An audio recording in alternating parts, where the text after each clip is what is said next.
And we wanted to start off by asking you about your education in cognitive psychology and how your cognitive psych and music cognition work have impacted your playing and improvisation, and if your research in this area affects the way you think about music and how you interact with other improvisers. Yeah, I would say I try to keep those things pretty separate in a deliberate way because for me, if I'm getting too analytical about things, it interrupts other flow states I find myself wanting to explore and move towards.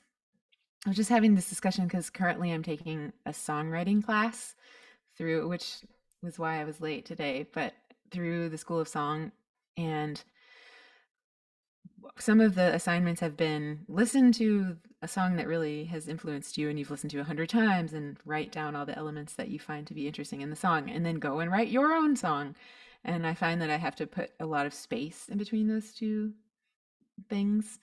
And the space is like go for a walk or clean the bathroom, something mindless that'll bring me into the state of really being inspired and really creating and finding something unique about the way I play or the way I improvise.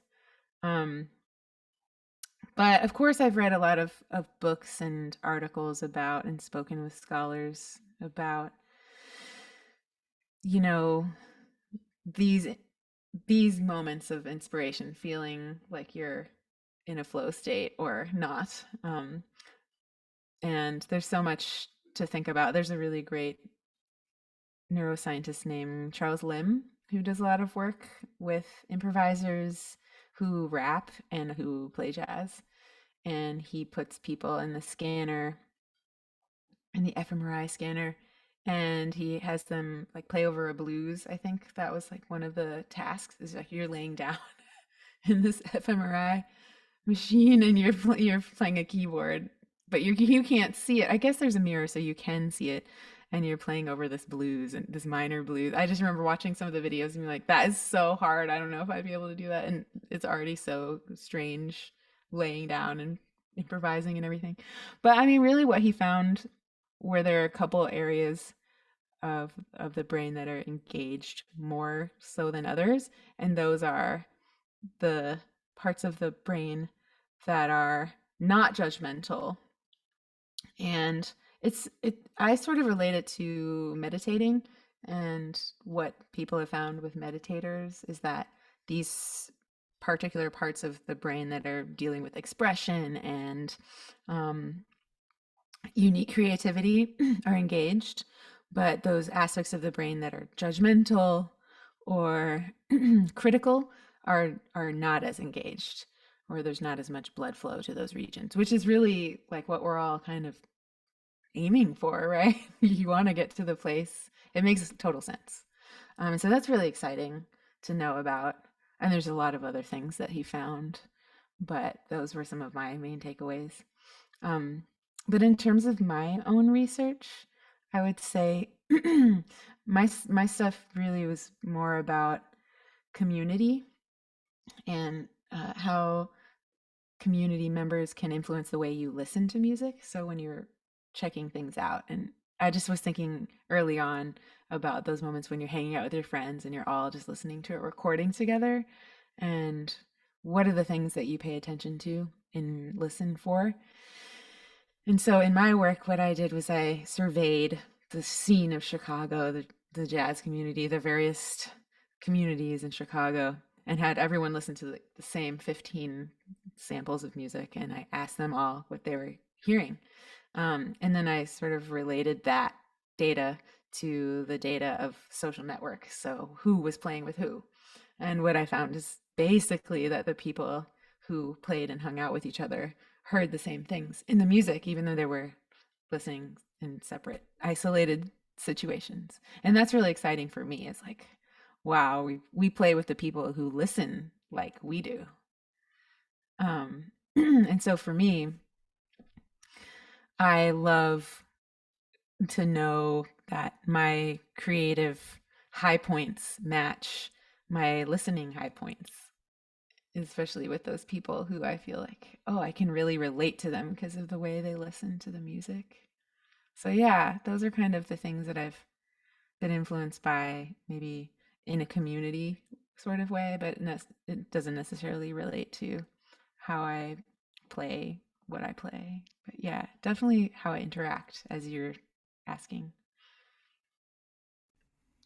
Could you talk a little bit about your community then in New York?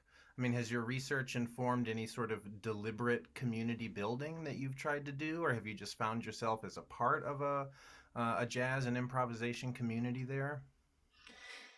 Yeah, I New York is a great place because there are so many little micro scenes, I would say.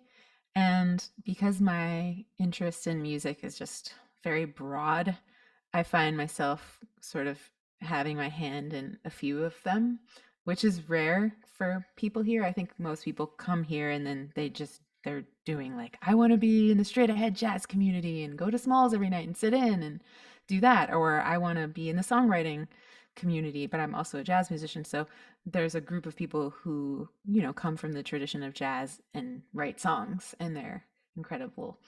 Um, and so, I would put Kate Davis in that category, or uh, Chris Morrissey in that category, or people like that in the songwriting. Julia Easterlin.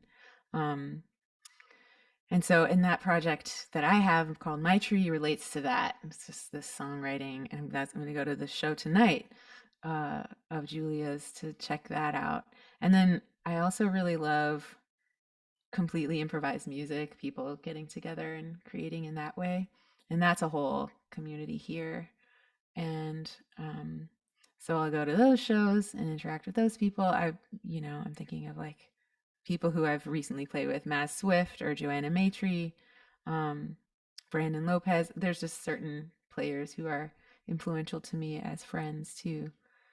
Leslie Mock and David Leon and Talia Hallam. There's a younger group of people, and then there's also like playing straight ahead jazz or playing changes or tunes or something like that.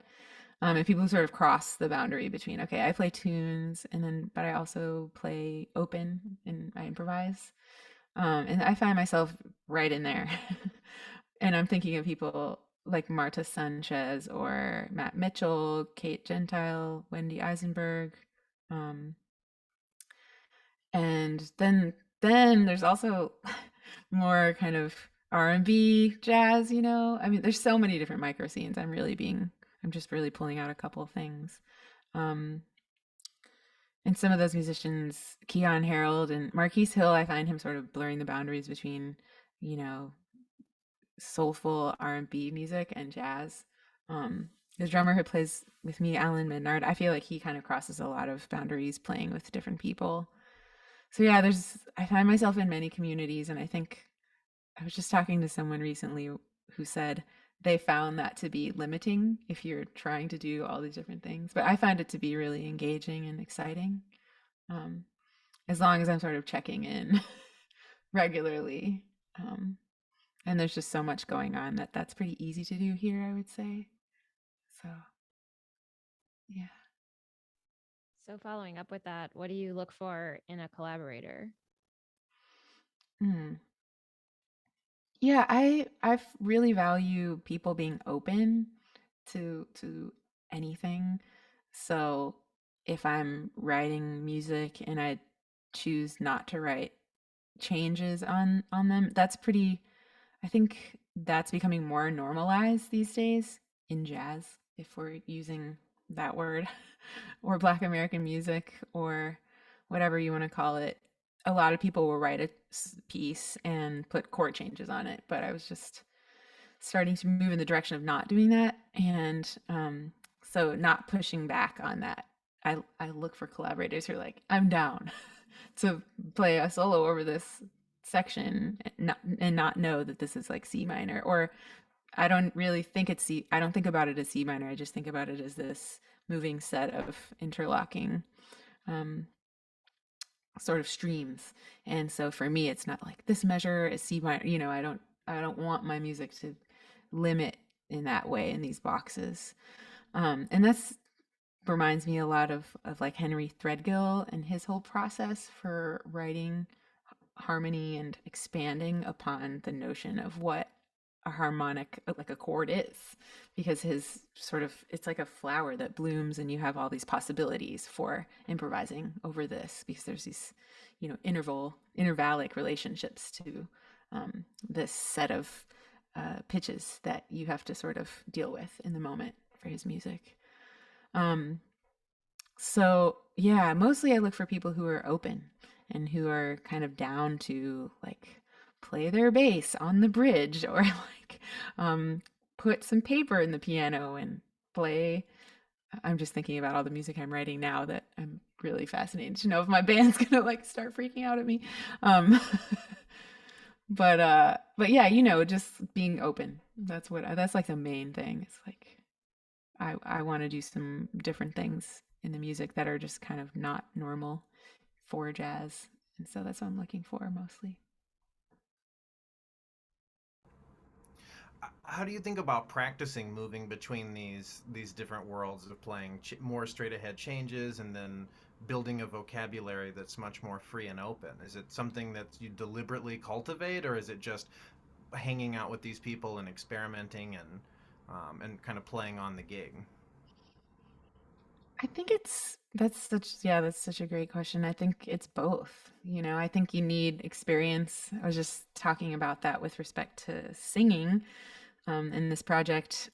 I was just saying, because I don't do it a lot, and so we were just talking about how to do it more so that it can become more normalized for us in that project. But I would say, yeah, I mean, in terms of my practice session, my daily practice, I'm pretty specific about dividing the time up.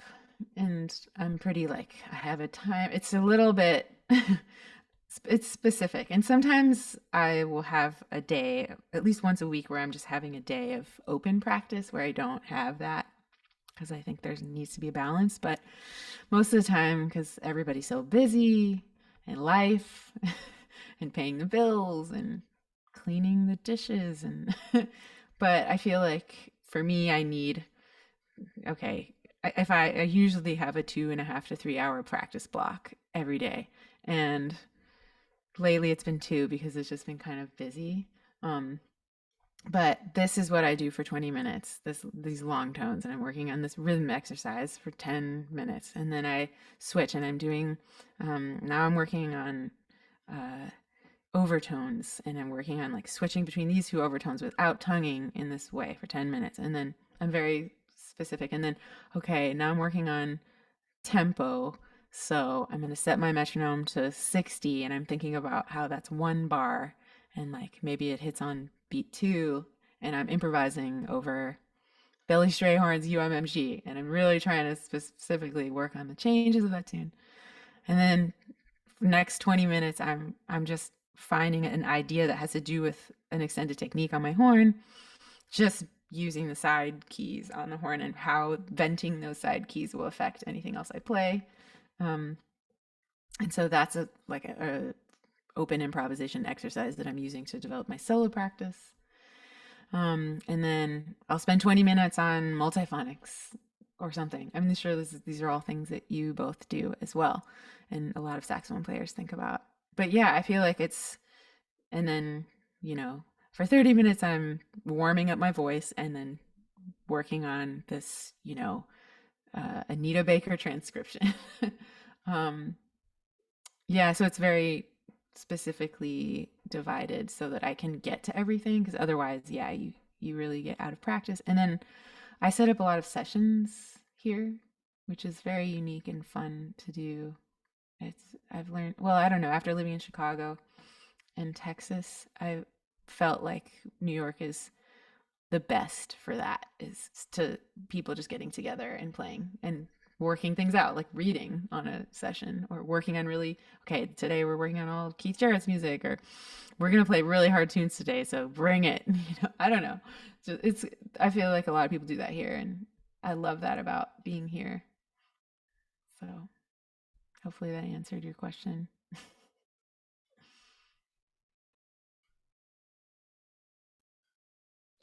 Um, can you tell us a little bit about your personal history with music and like where did you start, how you got to where you are now and where you think you're going next?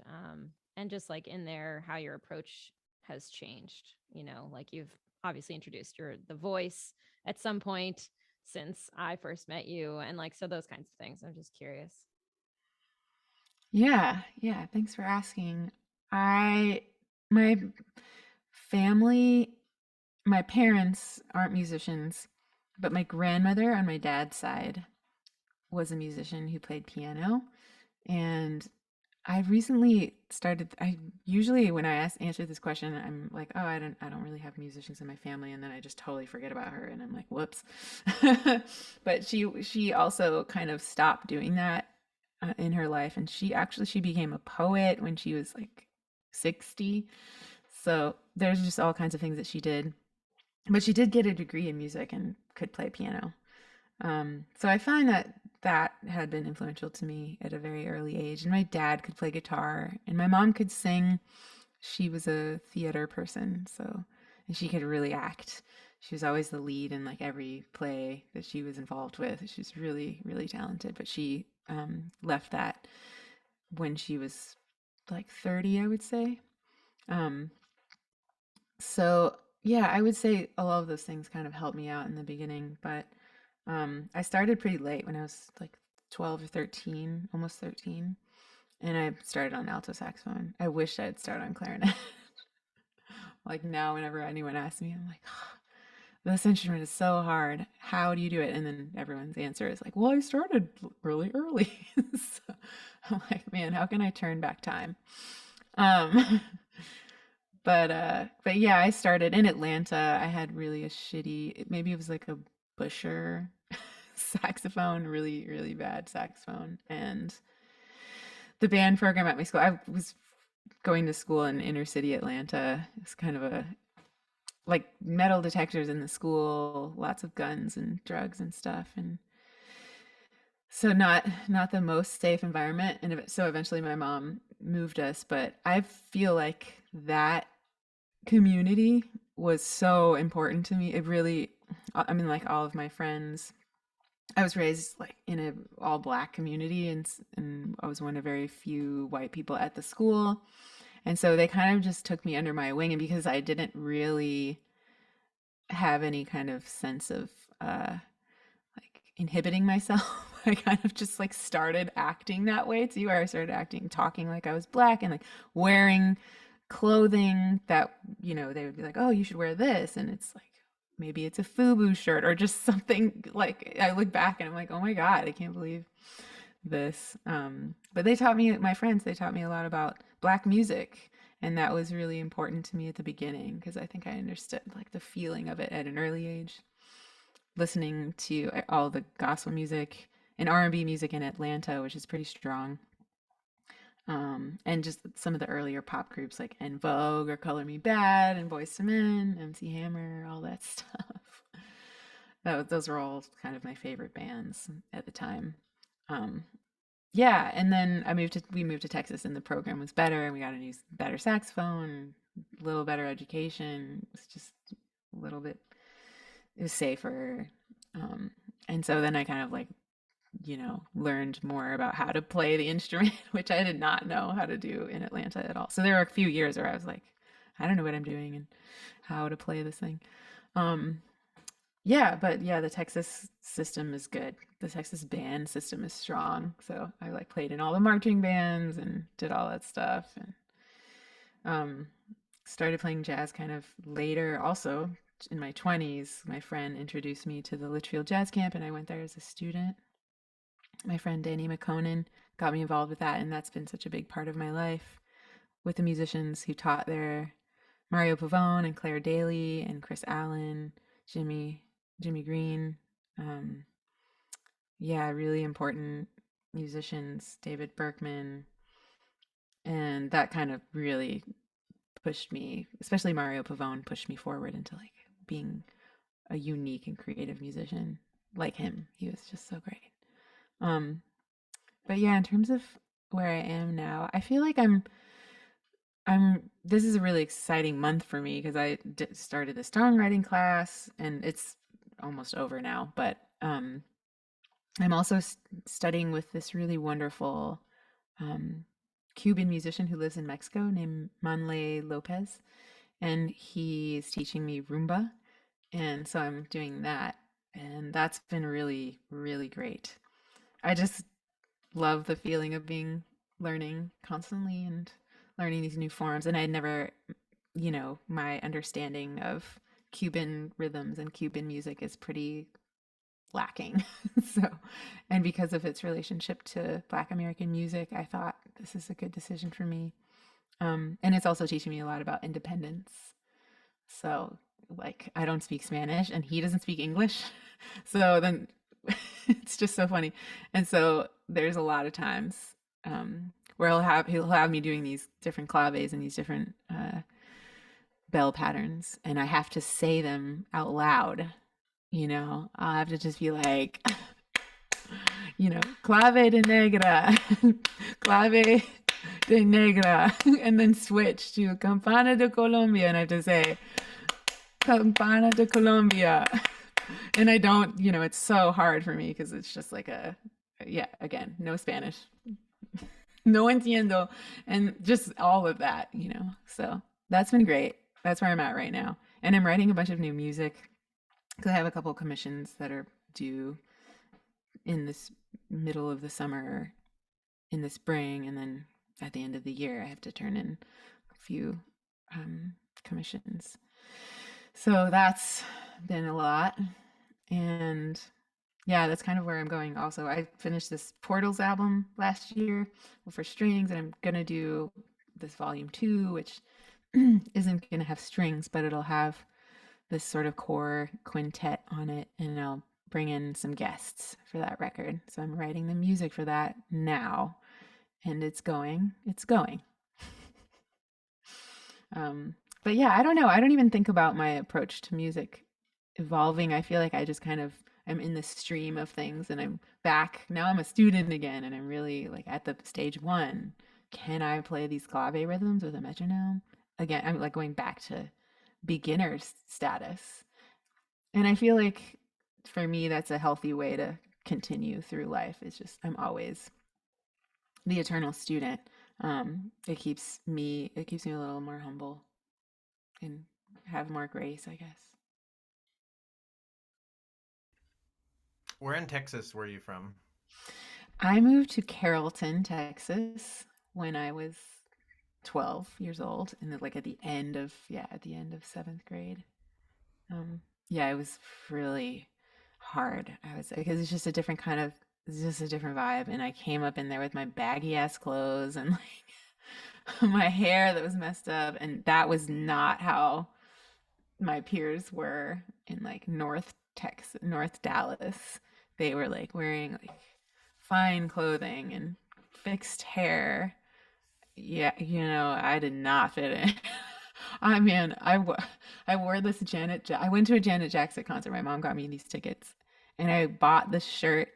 You know that picture where she's like on the cover? It's like Vanity Fair or one of those magazines, and her husband is there, and he's like holding her breasts from behind. She's like topless. Have you seen that photo?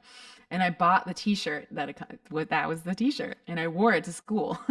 And I was like, "Oh, it's my favorite artist. What's wrong with this?" And I got sent home from school for wearing that T-shirt. Another thing that happened is that I eventually embraced what was going on in the music community there, which was really like a lot of like Weezer, or Green Day or whatever. And I was in art class and I drew, they said, draw something that inspires you. And so I drew the cover of that record, Green Day Dookie, and I got sent home. I'm like, I got in trouble because I just came from a place that was not, you know, in sync with the thing going on in North Texas. Where are you from? North Texas. North Texas. Okay. Yeah, What I'm from a town called Stephenville, which is southwest of Fort Worth. okay. And then I went to school at the University of North Texas in Denton, and then I taught all over the DFW area while I was a student there. That's so cool. Did you know John Murphy? I did. Oh, it's so, so he just died. No, It's I what saw. a horrible. I know he was a very He, nice man. oh my God. Yeah, he was my first, like, I mean, I studied with some people at UTA, which is where I went to college in Arlington. And they were great. He was the first teacher that I had that was like, you can do this and you're not good right now. Like, you're gonna get better. You're just not, it's not good what you're doing. And it's not, what you're doing is not jazz. Um, and you're not improvising and you're not like making your way around the changes, but I can help you. And here are the tools that we're going to use to make you better. And I didn't feel like really I got a lot of like, get better at it, like it just yell, just that kind of thing. I got a lot of that, the brutality, but he was just such a great teacher. Oh my gosh, and always there for you. I'm sure you experienced a lot of that. Were you working with Tim Ishii at UTA as well? No, he came after I left. He came right after I left. So yeah, but I liked him a lot. I heard him play a bunch in the area. I think he was. Am I wrong about this? Was he at TCU before? Or no? Was he? Yeah. I'm not I think 100% he was certain. at a different college before he was at UTA, but yeah, he's there now, and I've seen him when I've been back there for like workshops or whatever. And Dan Kavanaugh too. Well, that's cool. I know all about that Texas, North Texas community that you're talking about.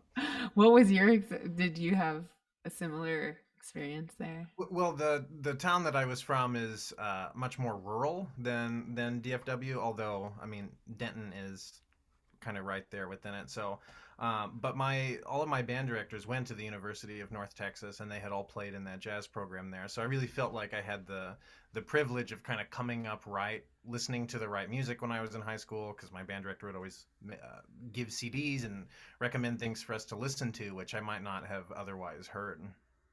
That's so cool. Yeah, I felt like the music schools in Texas are they're good. It's just a good set of people teaching. I always got good teachers in all of the schools that I went to in Texas. The marching band, really, everyone cared so much about the marching band. Oh my God. I played in marching band in college. Like I look back at that and I think to myself, why did I do that? Um I kind of fell into this. It felt like a cult. Like, you want to play in marching band, keep, ooh, like very witchy. Just like, why am I still here? And then just ooh, pulling you in more. And I'm like, wait. Ugh. Gotta pull but I mean, it's fun and the community's strong. Did y'all both play in marching band? No, Noah's like, hell no. No, I mean marching band isn't really a a thing in Massachusetts that much, at least not in like the Boston area. And so we had like more of a pathetic pep band situation for high school, quote unquote. We called ourselves a marching band, but I learned later that that was not a marching band when I moved to the Midwest and was like, oh, this is a marching band. I learned. So yeah, and then in college I should have done marching band because I was a music education major, but it like wasn't totally required. It was just incredibly like highly recommended, and I still was like, nope. So Yeah. Good choices. My music ed degree required it for 3 years. that's a And so lot. by it is a lot, and by the end, that was my seventh year in marching band, and I must admit my interest was waning by the end. I just wanted to practice and do other things and not wear a wool uniform in 104-degree Texas heat. Yeah, seriously, you would think that after a while they would develop uniforms that were better suited for the weather. But like, yeah, that always made me so confused. Like, what is the deal with these uniforms? Yeah, maybe they just wanted them to be, like rugged so that they could withstand seasons of this stuff that so they had to be made of these strong materials. But I was like, man, there's no breathability in this fabric. Well, changing the subject slightly, I wanted to ask you about, you had mentioned your grandmother was a poet. and that your mom had done theater work. And I've actually read a little bit of your poetry that's posted on your website. And so I wanted to ask you about that: your poetry, your songwriting, your singing, and you're studying rumba. Did these other things inform your saxophone playing, or how did they inform your compositional process and your practice? Yeah, I am still, I feel like I'm very much still learning about poetry. I have an hour, like maybe 30 minutes to an hour a day where I sit and I learn. I go to like poetry.com and I'm reading all these different poets that I don't know about. And yesterday was really inspiring, as I went to the Morgan Museum here, and there were two exhibitions that I went to. The first was the Woody Guthrie exhibition, and then the second was Gwendolyn Brooks, and she was a poet from Chicago and wrote a lot about the Black struggle and specifically Black women's struggle. Um, and also, I loved sort of the liberty that she has given through her writing. Like, there's a great passage in one of her books that just says, something like little advice. I posted on Instagram yesterday. It's like little gems of advice. Poetry doesn't have to rhyme, and it's just to give the liberty to someone of that, and just the free verse, the idea that even though she was very highly influenced by some of these poets who we all know and love, um, it doesn't necessarily mean that we have to follow suit in that way. And I love that about her work particularly. Um, and of course, I've read a lot of my grandmother's poetry. I think she was a good poet. Some of her poems are a little corny for me. She writes a lot about like nature, and she wrote children's books, and these children's books are about these pigs who go on these adventures to find truffles, like searching for truffle snuffles and truffles. And so it's just like some of the poetry she's wrote is very just like happy, and knowing some of the trauma that happened in my family. I'm like, what happened to all of the like she went through the war. She was British, so she went through the war in England, and she would tell me how she would be under the table when the bombs were dropping, and like the canned foods and things. I'm like, where's the poetry about that, Nana? And there's little pieces of it, and those are the poems that I really love.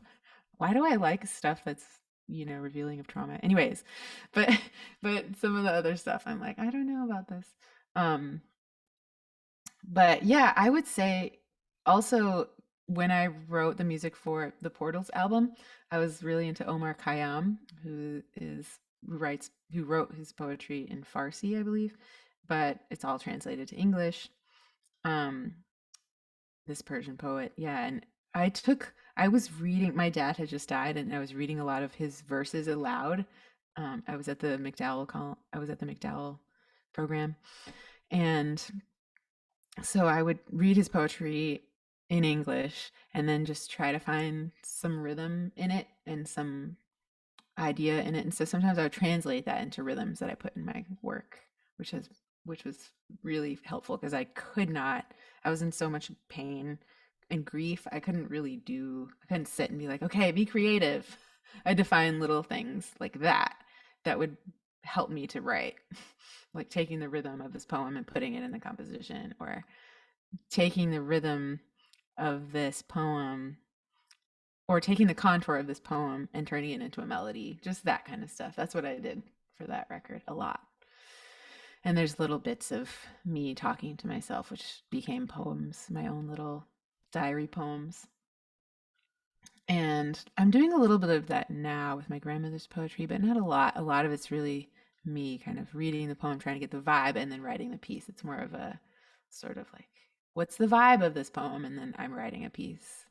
But there is one of her poems that I've translated the rhythms into the music this time around.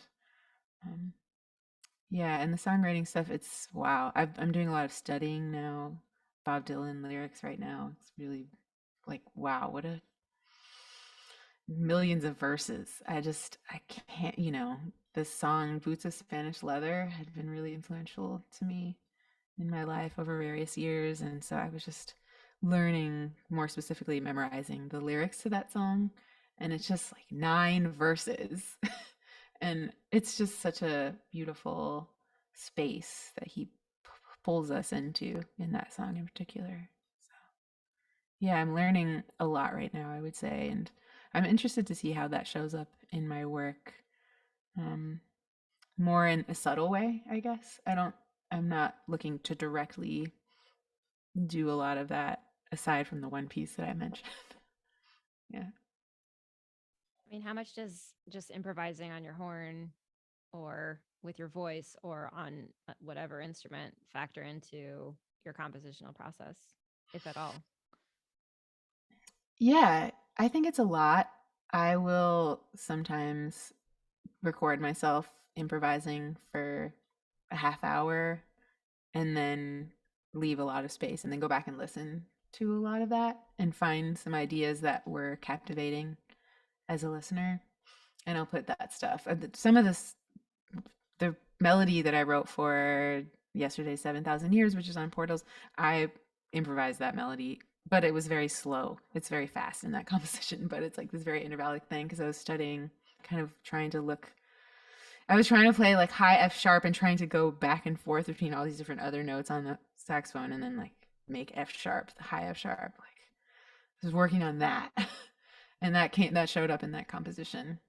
Um, and now it seems to be like G sharp because I'm using the other fingering for G sharp, the stupid one that uses like the front F mechanism and the side, which is so much harder. And on my horn, I got this new horn in the pandemic. It's not new. It's a super balanced action that my husband's student had in their closet, and I was like, "What it?" She said, "Oh, we found this saxophone. It's my dad's, and like we need to get it, appraised. Can you help us?" And I was like, "What is the horn?"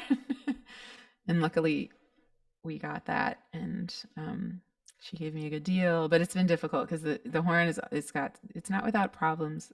It's like flatter in the low register, and then obviously sharper in the high register, and then that front F mechanisms I've had to have it tweaked a little bit.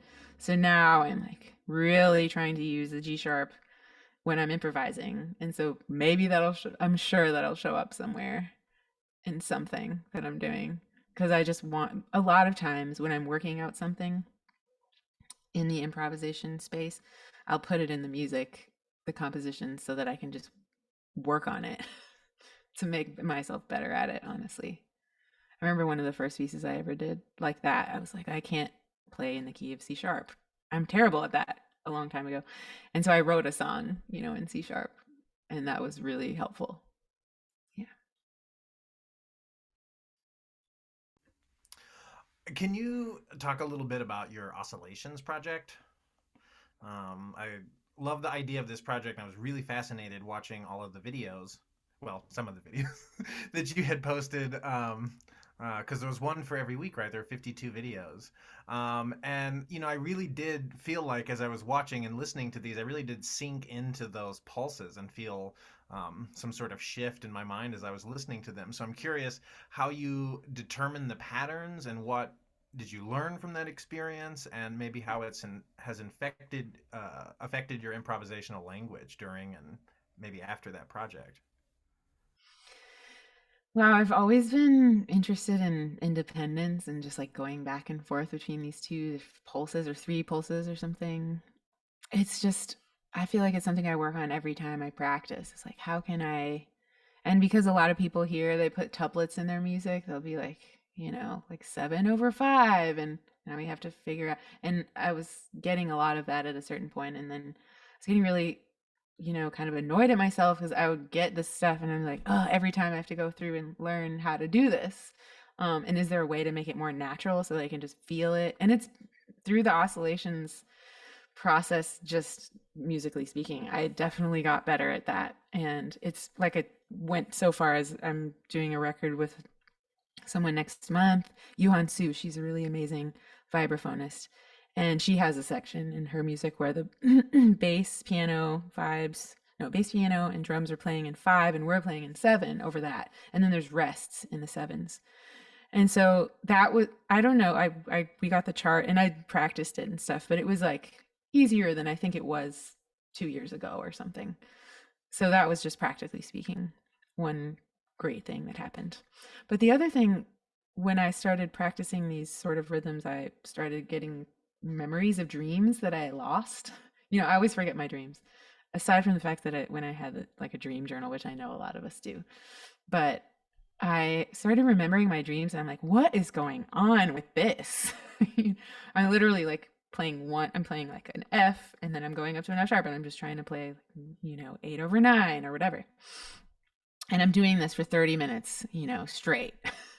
Very, this thing. And then I started remembering these dreams, and it was happening every time. It was really fascinating.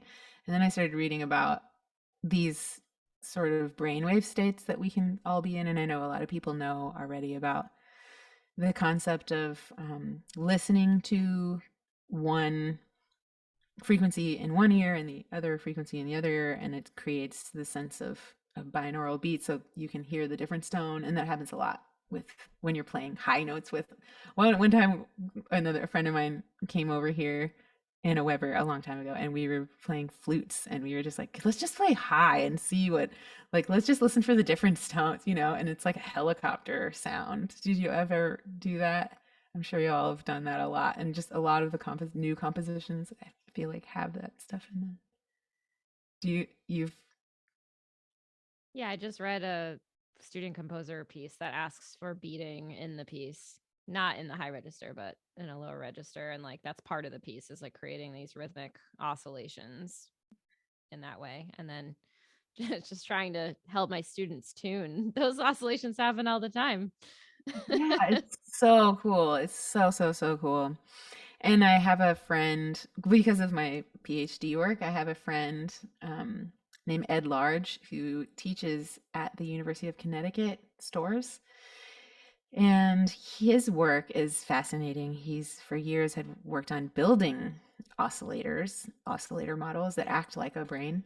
So, and they play things for these oscillators, or they play stuff for this basically model of a brain, and then they see how it reacts.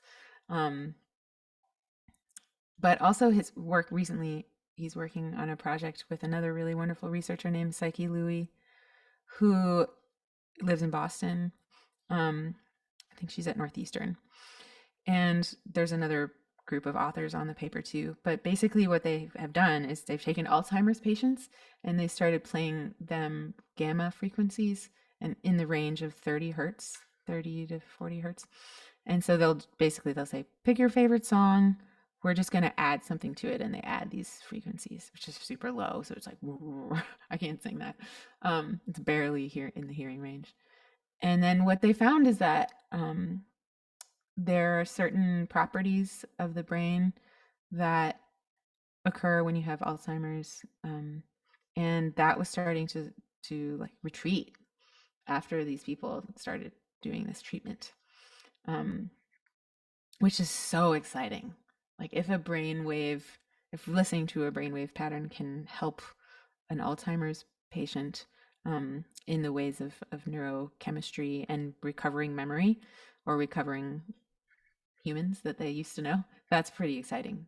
And so if that is possible, I wonder if, training ourselves in the ways of like recovering dream states, for example, through this practice, which is a little too intense for most people. Like no one's going to go and like practice, 7/9 or what. It's not going to be something people run and do. Well, I actually wonder, like, maybe you should put, the things that you were doing into a book, because I actually think it could be really interesting, especially for students to practice that. Because just like you said, you're right. There's a lot of newer music that utilizes those kinds of patterns. So I was thinking like I should be practicing something like that. Yeah, I mean, I've thought about it. Yeah, it's wow. People who write books are incredible. I really don't know how to find the time, I think but I would love to. you already wrote one with that Yeah. those Aw. exercises. I mean, I had someone text me like 3 weeks ago or something like that, like asking me if there's an easy way to learn 5/3, and I was like, huh. And then I saw like just in doing research for this interview, I was like, oh, I should have found one of Caroline's oscillations and just sent it. I still can, but now I know, like if I need some weird rhythm, just to find your oscillation pattern. Aw, thanks. Yeah, I mean, and a lot of teachers do the sort of phrase thing. Um, so they'll say like, what is the one? I don't even know. I'm so bad at knowing them. Like, eat your gosh darn sugar, or eat, what is it? Or I don't know. Dun, dun, dun, dun, dun, dun. Yeah, I don't know. I'm not good at that.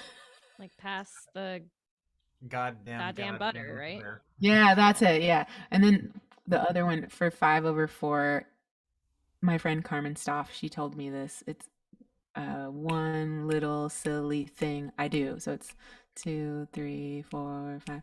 One little silly thing I do. But then how do you like flip it over to the, that's five, feeling the five strong, but then how do you feel the four strong underneath? And that's something I've been really interested in understanding, you know.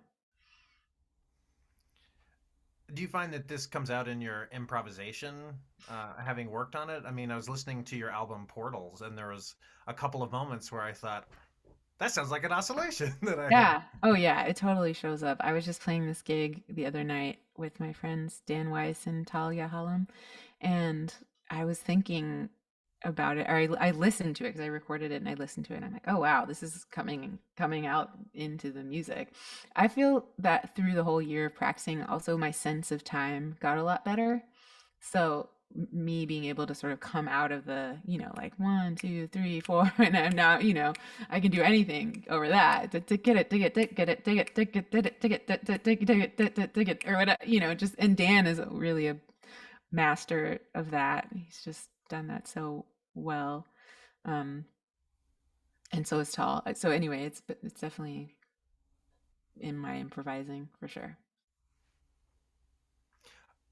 One of the things that I do at my gig here at Virginia Tech is curate a new music festival, and this year is featuring the music of Alvin Lucier. Are you familiar with Alvin Lucier's I'm stuff? sitting in a room. Yeah. Yes, yes, absolutely. Yeah, he uses a lot of things with oscillators and amplified brain waves and this difference beating that you're talking about. But I've never seen it done quite the way that you were doing it, which is much more rhythmically than all happening simultaneously. Yeah, I've really been so fascinated with these multiple pulses and how to feel them, and I continue to be plagued by it. So it's like a it's like the bane of my existence, but also so fascinating and so fun. It's just kind of never ending, um, to do, and it creates these weird like bouncing back and forth, and it's also really good practice for, you know, playing in different registers of the instrument and getting back and forth quickly between them, which I feel like I'm always just trying to do. I love that. Like, even practicing major scales that way, da, da, da, da, or, that way. I can't sing right now, but, one note up an octave and then back to the next octave. And then,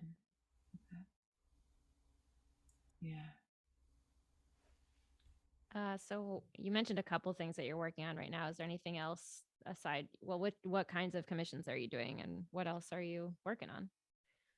Yeah, so Chamber Music America has this program called Performance Plus where we get to work with a mentor that we choose, and I received that opportunity. So I've been working with Nicole Mitchell, and she's just such a fascinating person, human being, and performer, and composer, and just whimsical spirit. And so that's coming up in April, and I'm writing music for that. And that should be sort of, those are our last rehearsals, and then we have to record all of that music. So that's the first thing I really need to sort of move forward with. Um, and then there's a Metropolis organization here that has these concerts. In last year we had them in the Brooklyn Botanical Gardens, and I was performing for that, and this year they commissioned me to write a piece. That's really interesting because you have to write a piece for a, an unknown group of instruments. So it's like, can be any instrument, and then it has to be like relatively simple. So that's like an interesting commission project for me, that I don't know if I've ever done anything like that before. Like, they're just going to put groups together, so you have to write it for any combination of people or instruments or anything. So yeah, I don't know what I'm gonna do for that yet. That's due in May. I better get on it. Don't tell them. Um, and then yeah, at the end of the year, I'm the composer in residence for the Jazz Gallery this year, which is really exciting. And so I've been going there, and I have a few ideas that I'm working on. I have to do that commission by the end of the year, so it'll probably be December sometime. Um, and then I recorded an album in April of last year with Chris Tordini and Val Janti and Taishan Sori. And I'm mixing that and editing that at the moment. And I am going to get Kasim Nakvi, who's an incredible musician and modular synth player, on that album too, getting him to do some overdubs. So I'm working on that also. And that stuff's already done. It's just kind of in that phase, that annoying phase of editing and mixing, as you know. So yeah, that's all that I'm working on right now. And I'm grateful to be here.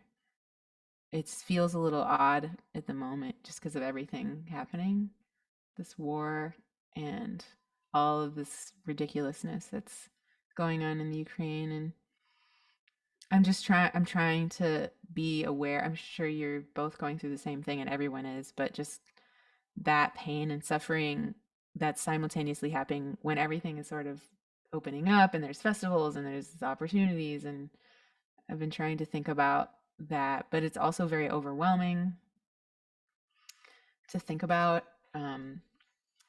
But yeah, a good friend of mine taught me this chant yesterday. I was talking with her. I have it written down here. And it's like a Hindi chant, and it's basically like goes along with the rhythm. It's Nara Simha. Wait, sorry. Where is it? Oh yeah, Nara Simha Tavada Soham. Yeah. So Nara Simha Tavada Soham. And then you say it 8 times in a row, and at the end you just say Nara Simha Tavada Soham. And you just do that, and you can do it in your daily life. You can be walking down the street, you could be whatever, but it's basically a chant that Hindi spiritual people came up with to deal with the heaviness of any kind of situation. Um, and those words I'm reading because I have it here in my notebook. But basically, Narasimha is like an essence of both male and female parts at the same time, and also a lion. So it's the archetype of protection and the higher self. And then Tavada is like three in one, any kind of three in one that you could think of, like the Father, the Son, and Holy Ghost, or 3 stages of womanhood, the maiden, the matron, and the crown. And then Soham is, for many Buddhist chants, it just translates directly as I am that I am. And so it's all these like little components of spirituality that can help with the heaviness of the moment. So yeah, that's where I'm kind of sitting at the moment, because it is so, what a heavy moment in our time to watch all of these people suffering and having to leave their homes and their families. And so I'm sure you all have strategies to deal with that too, but it's a little bit tough at the moment, I would say. Thanks so much for chatting with us.